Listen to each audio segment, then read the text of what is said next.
Pai do Senhor, tudo bem, irmãos? Mais uma vez passando aqui para uma meditação da Palavra de Deus.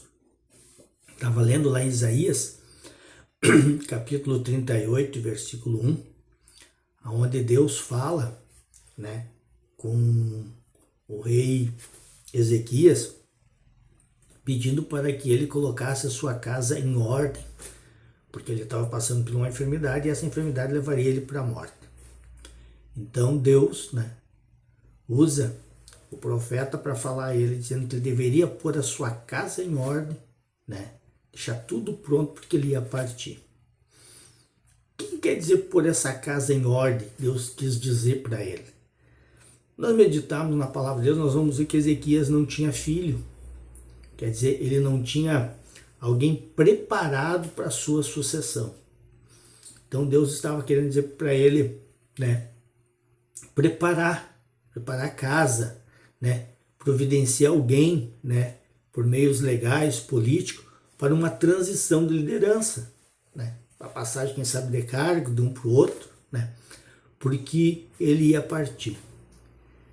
Então, como é importante na nossa vida, nós temos sucessor, prepararmos alguém.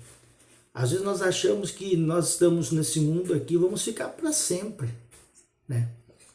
quando na verdade Deus nos chamou para que nós preparamos pessoas, fizemos discípulo, fazer discípulo, fazer sucessor, espelhar pessoas, para que se espelhem em nós, preparar pessoas para que se espelhem em nós e veem em nós Deus e tenham vontade, de seguir o nosso chamado na pregação, no pastoreio, Eu vejo muita gente hoje em dia, que ele acha que vai ficar para sempre na terra. Ele não faz obreiro, ele não prepara discípulo, ele não faz ninguém.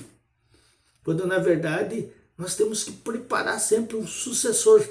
Deus estava dizendo para Ezequias, ei, coloque a tua casa em ordem, está meio bagunçada, prepare alguém, tu não tem filho, tu vai partir, tu vai morrer, quem é que vai assumir isso aí?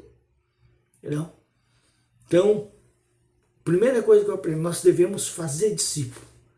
Sempre deixar um sucessor, alguém preparado para assumir o nosso lugar, numa eventual partida, que Deus nos leve, alguma coisa aconteça, nós temos alguém para assumir as nossas responsabilidades.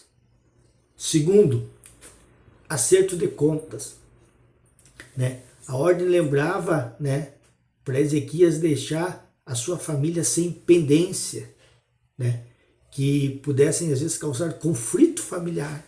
Coloque a tua casa em ordem, arruma as coisas, não deixa pendência no meio da família, porque depois na tua partida isso aí pode causar uma confusão, E é o que mais a gente vê hoje. Quando parte alguém da família, às vezes que fica com uma herança, uma brigaceira, porque não foi resolvido antes. Como é bom aquele pai que tem às vezes bens, ele já em vida ele diz, filho, tu vai ficar com essa casa, tu vai ficar com a outra, tu vai ficar com a outra, e está resolvido.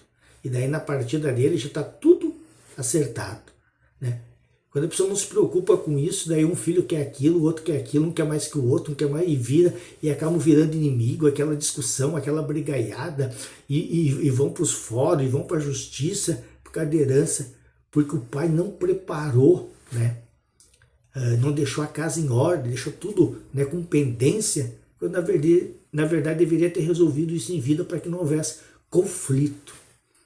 E a terceira coisa aqui, Deus está falando com Ezequias a respeito do seu alinhamento, da sua vida espiritual.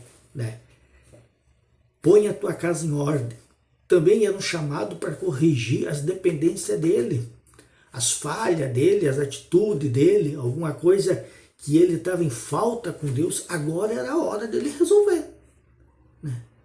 Põe a tua casa em ordem, vê como é que está a tua vida espiritual. Vê se tu está na vontade de Deus, se tu não se desviou, se tu não saiu dos propósitos que Deus tinha contigo.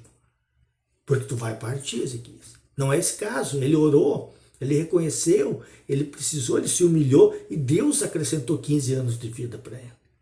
Mas Deus falou antes, põe a tua casa em ordem.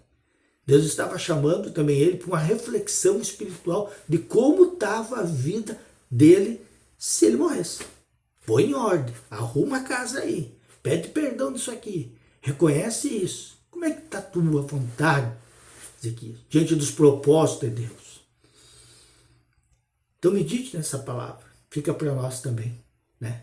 Alinhar nossa vida enquanto estamos aqui, deixando o sucessor, deixar a casa em ordem e, acima de tudo, a nossa vida em ordem. Porque o amanhã não pertence nem a mim e nem a você. O amanhã pertence a Deus. Fique com Deus e que Deus te abençoe.